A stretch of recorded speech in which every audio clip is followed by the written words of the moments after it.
Good morning, everybody. Just a few minutes late. Thanksgiving will do that to you.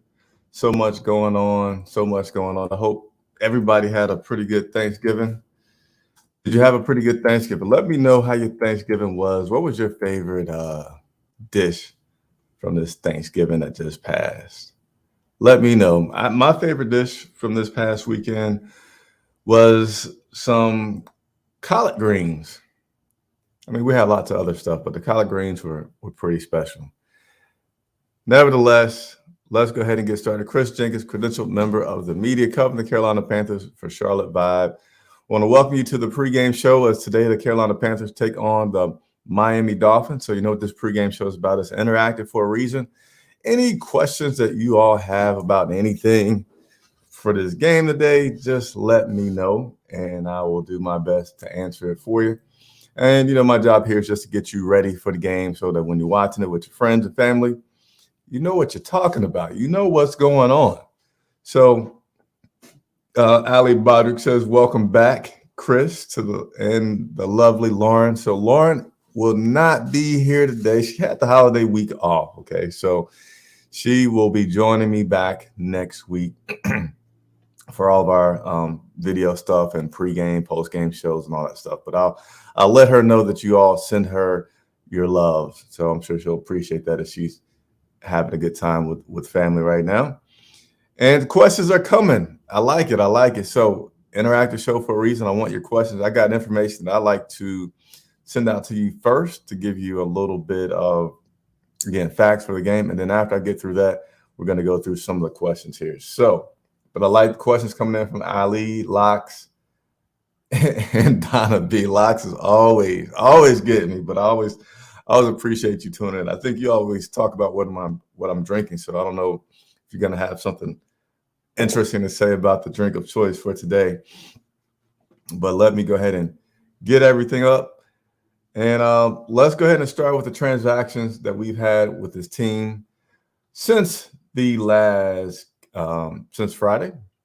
So here are your transactions for this week so far. We elevated wide receiver Matt Cole and also offensive lineman Austin Pleasance. Standard COVID elevations for this week.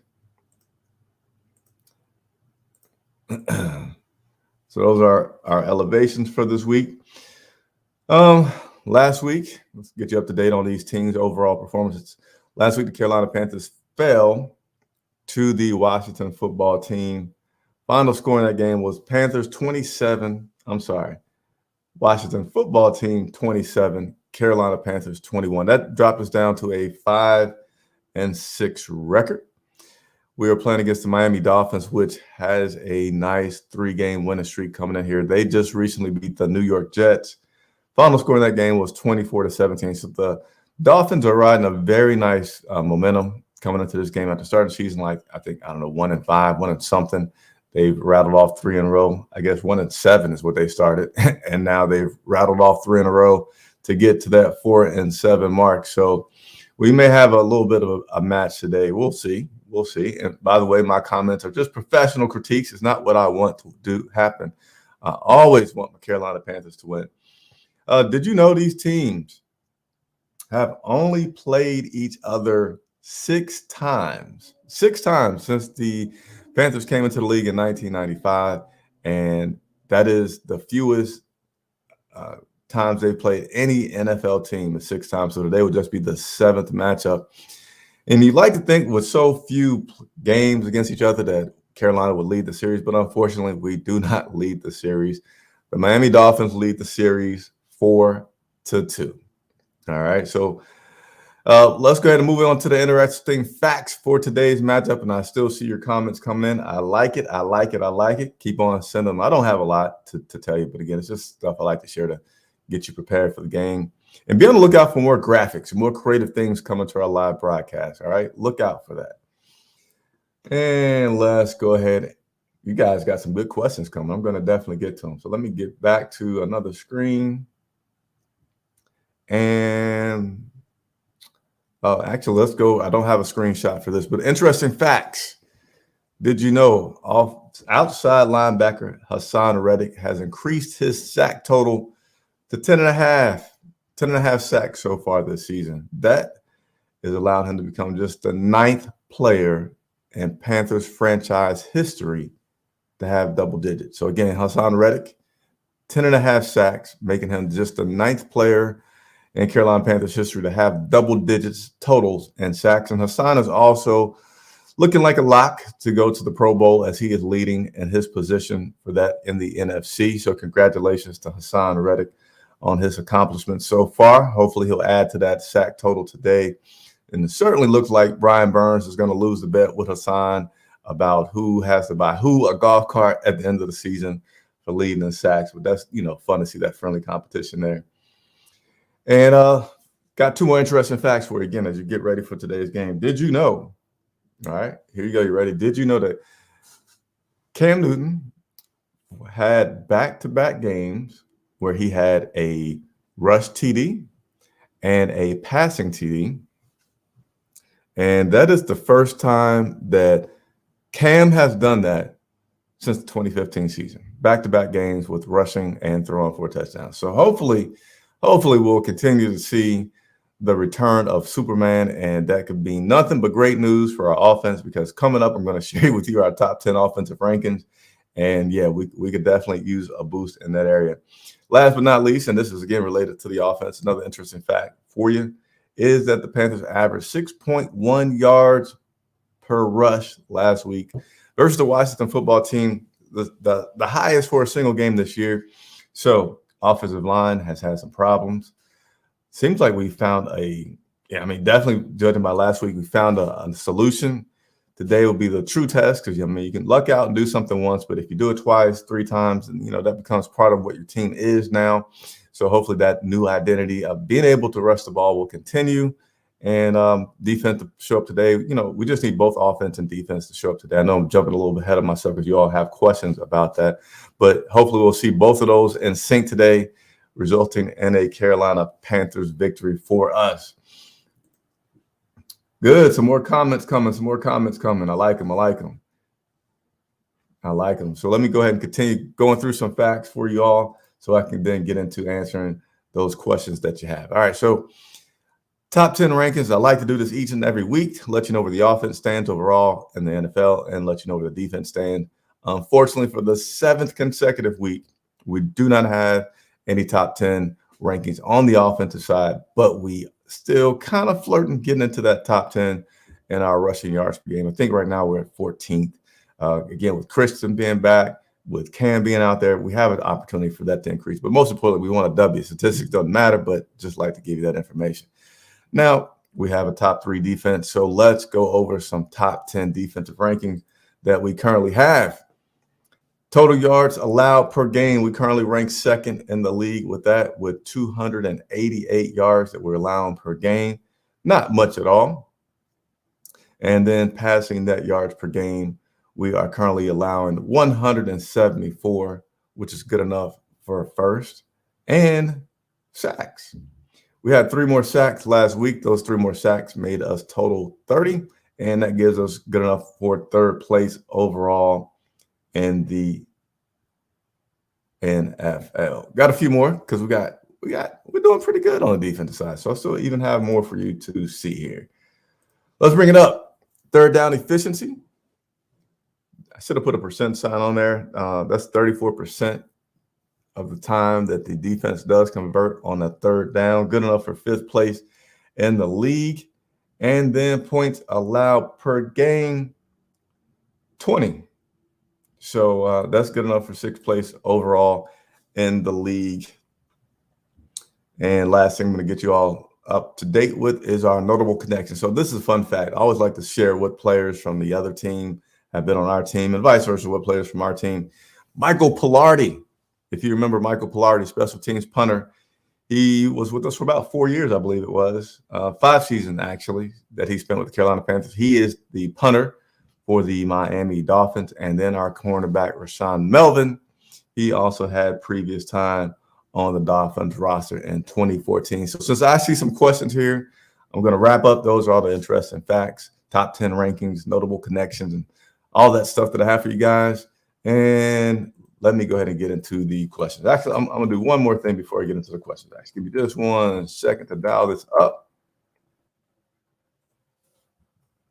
And let me know what you guys in the comments. Let me know what you think this game is going to look like today. I don't give score predictions, but I love to hear your score predictions. So if you don't mind, if you have some score predictions for today, leave them in the comments as I get this one more graphic ready for you all that I would like to share.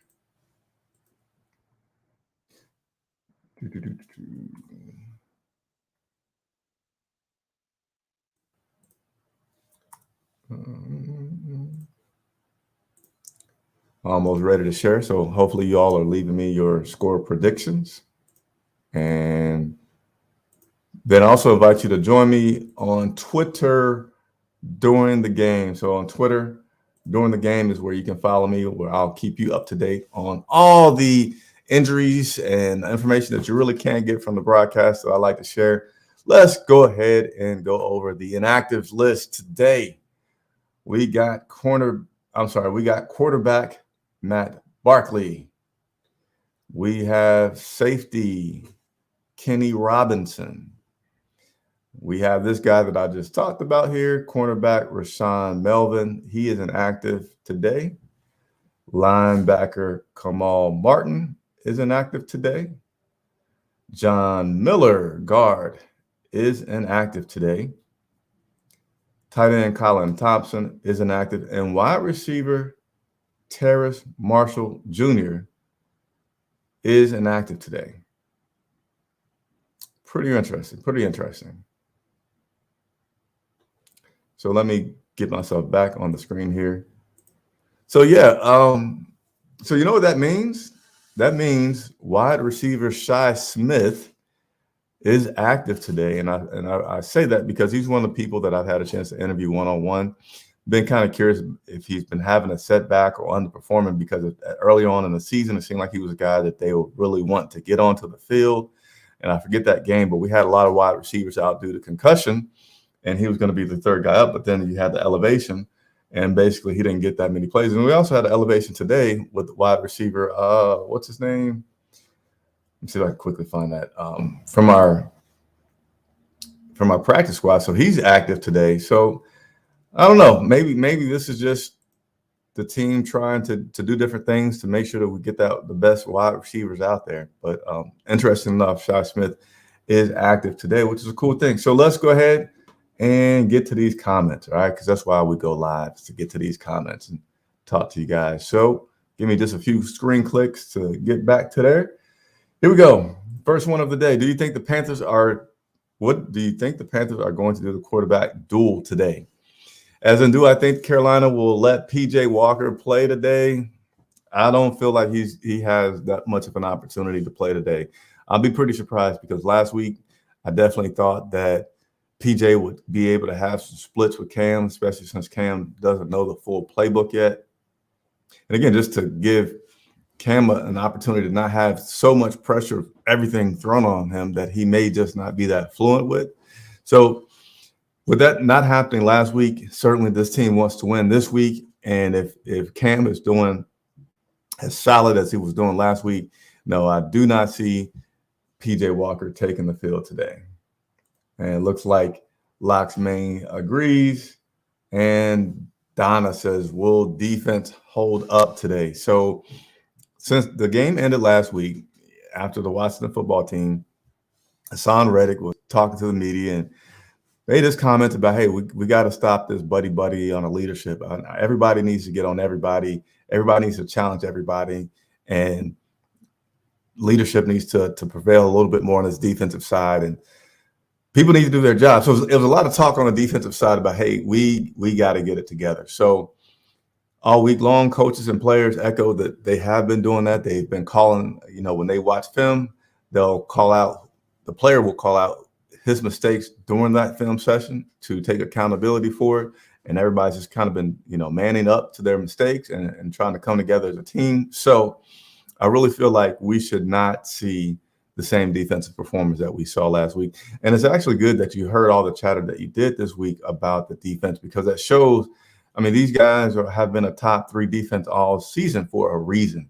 They communicate well, they fight well, they're a team well, they're a unit well. So when they break away from that from that perfection, you would expect them to really get at it because they want to win. You want to see how hungry they are for it.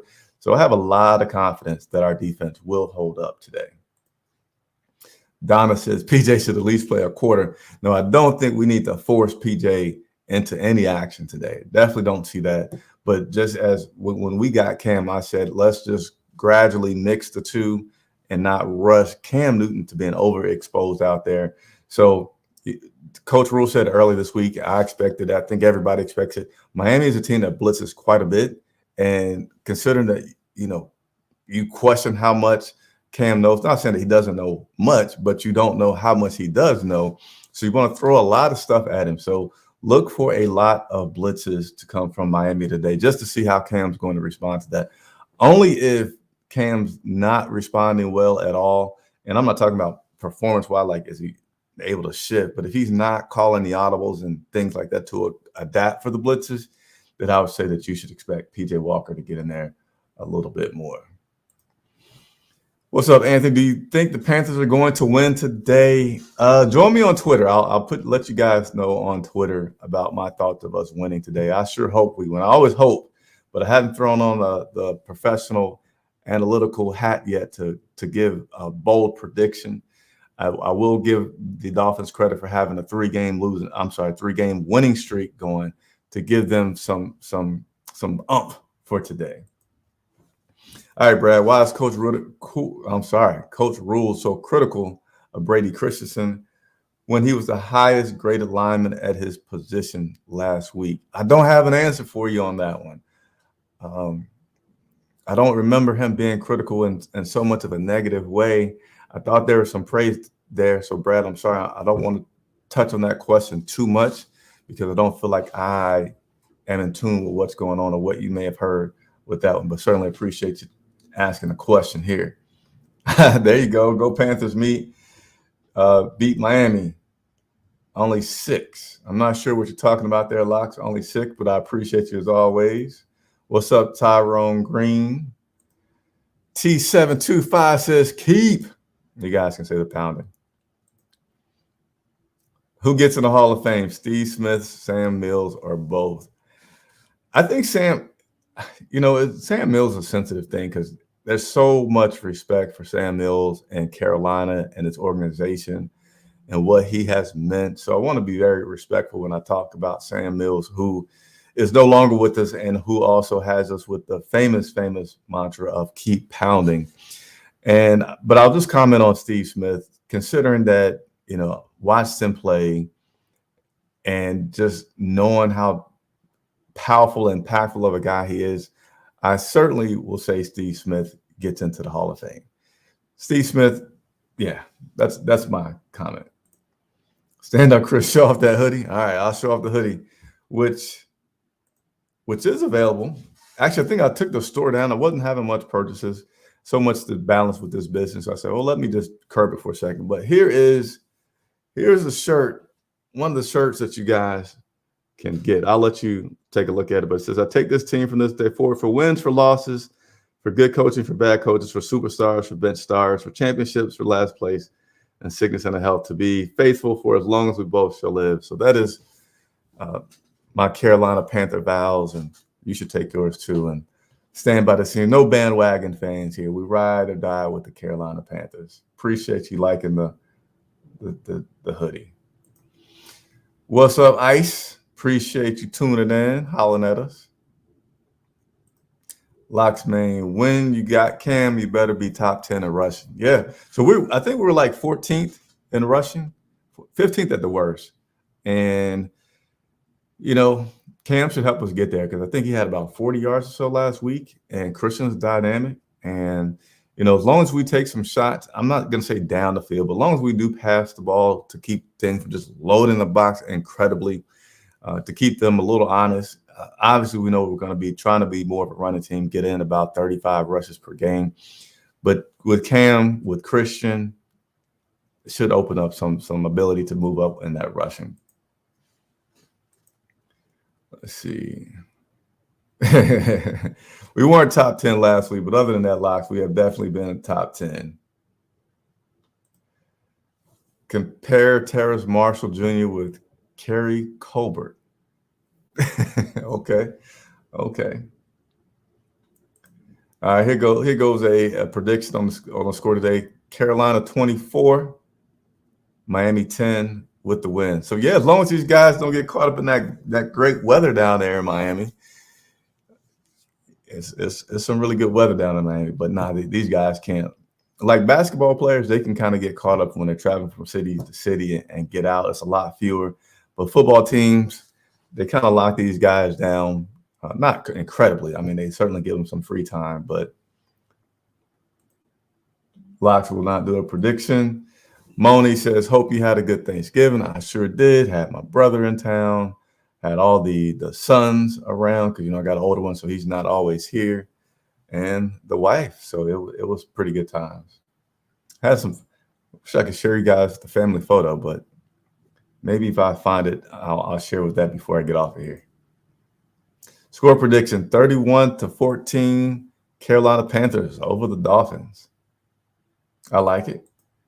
Donna says 31-23. So you guys are giving us some points. I don't see any low scores. It's giving us quite a few points, which I like. Yeah, John Miller has, for me, John Miller's been questionable all year. He is inactive this week, which I don't think is a bad idea at all, considering he's just freshly coming back. Let's see. My son's crying. Defense played. Don says defense that played Arizona didn't show up to play the Washington football team. Yep, not at all. That totally did not happen. Model the hoodie, mine, keeping me warm and fresh. Yeah. Model your hoodie as well. Show your hoodie. I fixed my hoodie straps. I don't be paying attention. A lot of times when I'm at home doing the broadcast, I admit I forget about some things last minute trying to get the show together. But I got the strings right. What, you didn't like them like that? I did that so you can see the shirt. I don't know which way you want the hoodie straps. All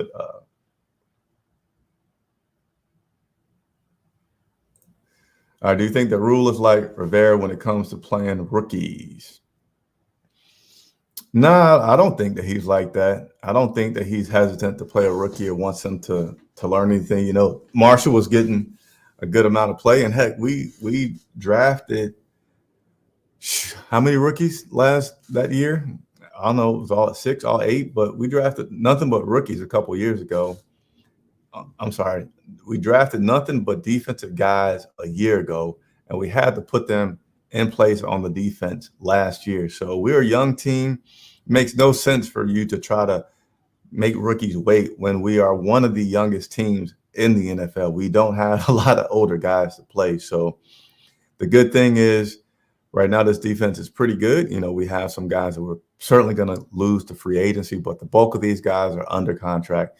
And it should mean that longevity-wise, year after year, I'd say for the least next 3 to 4 years, our defense should be a very respectable defense in the NFL. Let's see. And then I'm assuming the game will be on CBS. Let me see. It's going to be a Fox game. I had the information in front of me. Let me see if I can quickly go back to it and find it for you. Give you the game information as well as the broadcast information for the game. Give me a second to maneuver through this all. All right, today's telecast information. The game will be on Fox. Your announcers will be Chris Myers, Daryl Johnston, and Jen Hell. It will also be on WBT 1110 a.m. And that will be your usual cast of Mick Bixon, Jim Zoki, Jake Delhomme, and Kevin Donnelly. That, again, is your broadcast information for today. Fox, and WBTV will be how you can catch it on the radio. And then Panthers.com app will also allow you to stream the game on there. Go back to the comments that you all may have been leaving. Let's see. One second. We drafted nothing but rookies. Yes, I messed up with my saying there. I corrected it, said we picked nothing but defensive guys. But yes, Locks will always catch anything. Keep me on my toes, Locks. I appreciate you. I love it on Fox. Oh, so Locks Main is there talking about my one-on-one interview. So I still have my interview with Jermaine Carter coming to you. I kind of got tied up with the whole family and Thanksgiving things where I didn't get that out there. But the Jermaine Carter interview will be up this week, Tuesday at the very, very latest. I'll have the Jermaine Carter interview up. So Locks would like to know if I can get Dante Jackson or Frankie Luvo. I'm going to say I hadn't talked about it much. Hit the like button. Hit the subscribe button. If you're not watching on YouTube, go over to YouTube and find me on YouTube. That's the main place where I do my broadcast. The reason that I ask for these likes and these subscriptions is because it helps me to get the players that you guys want me to have. All right. So the more I grow, the more when I go and make these requests and they can see I got this big old audience that looks for the content, that wants the content, that watches, I can get Dante Jackson. But I'll try. I hadn't put in my request for this week. I hadn't thought about it, but we'll continue to fight and try to get more players. But we'll continue to do the one-on-one interviews. And I was going to try to give you guys a peek last week at my interview with Jermaine Carter, but new computer. I don't want to try to mess up anything yet. I'll come back to that.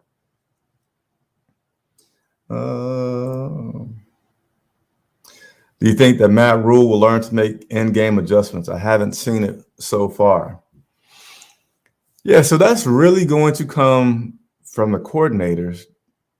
And so my question to you, Brad, is are you feeling like he's not making those adjustments more on the offensive side or the defensive side? I want to hear your response to that before I go further into that question, Brad. So do you think that's more on the offensive side or the defensive side about the adjustments? Jermaine Carter got to make them tackles. I think Shaq would be better at middle linebacker. Okay. Bleezish. And then Locks in Shaq's outside linebacker. So I'm going to wait for Brad to give me clarity on that one question. I'll see if I can get this video, give you a sneak peek at the Jermaine Carter interview real quick before I get off of here. Going to give you all a chance to type in a few more questions, but I'm going to see if Brad comes back in. Yes, it is almost game time, so I am going to be going to get off here in just a second. All right, so Brad says defense 1 week, offense the next, back and forth. Okay, so I feel like the defense has been pretty good all season at making adjustments. I really feel like the offense has been the biggest thing about halftime adjustments, and even beyond halftime adjustments, just making a freaking game adjustment. So, for the longest we were talking about, and we kind of forget about it, and I guess that means we're getting better about how flat this team used to come out at the start of half. And we're not talking about that anymore, about how flat they come out, whether it's the offense or defensive side. So that's coming together. Offensively, that's where I've always wondered about Joe Brady being so young, if he's going to make those adjustments. And I feel like it's not an issue right now with him making halftime adjustments. And I'm thinking, as I answer, man, I'm not sure how I want to answer that question in totality. As I look at the game last week, most recently against the Washington football team, I feel like we did everything that we needed to, and defensively we were making some mistakes. And even those mistakes from the defensive side was more so players just not doing what they're supposed to do. All right, so I got to kill this other program because it takes up too many resources. I'm going to try to give you a sneak peek of the Jermaine Carter interview, but it starts to make my screen a little sketchy. All right, so I'm going to go ahead and wrap up here. Get ready to cover this game. Hey, if you're not doing so already, please follow me on Twitter. That is where you can stay in touch with me during the game, and I'll provide you all the breaking information. Most importantly, I get information on the injuries before they put it on the broadcast, so that'll be something that you can check out. And then post-game, I'll go live. All right, so for any questions that I didn't get to, any questions that come about this team during the game, write it down, save it. Set your reminder. Join me back here post-game for a live post-game show recap. Chris Jenkins for Charlotte Vibe. Thank you all so very much for watching.